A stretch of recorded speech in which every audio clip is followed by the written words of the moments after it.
Using basic functions, Excel allows us to perform various calculations and analyze data efficiently. So let's have a look at sum function. Select the cell where you want the result of the function to appear.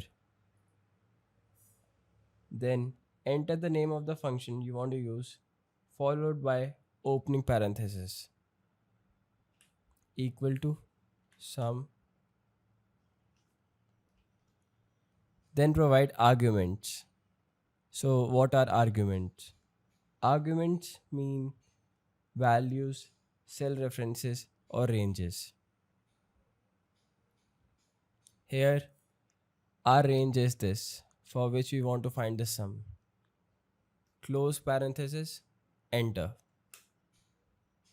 That's how you use sum function in Excel or any function in Excel. So let's try this for median. Equal to median, opening parenthesis, argument, which is this range, close the parenthesis, enter. Yes. Now there is one more way of inserting any function. Just click on the cell where you want that result to appear. Then go on insert function. Just type the function. There you go. Just click on it. Now here enter the argument. This. And press enter. So the mode is 0. And similarly, you can insert any function in these manner. Right? Now, let's say you want to find these values for other columns as well. So there are two ways. Either you can repeat this process like this, which is quite tiring actually. So there is one more smarter way. What you can do is just select this and now drag it towards the right. There you go. You can see this in the formula bar. Sum for the range C2 to C8, right? Just press enter. Similarly for this.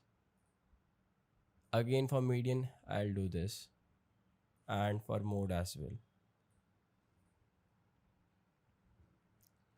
So this is the power of Excel. If you can actually exploit it, use it, then you can actually save a lot of time, right? So if you look at the sum, now if you look at the formula bar, the range is B2 to B8, right? Now if I go for this, it is C2 to C8. For this, it is D2 to D8. So what happened when we dragged, Excel automatically changed the cell references, right, in order to calculate the required result. This is known as relative referencing. There's one more type of referencing, which is absolute referencing, and we will be discussing in the next video.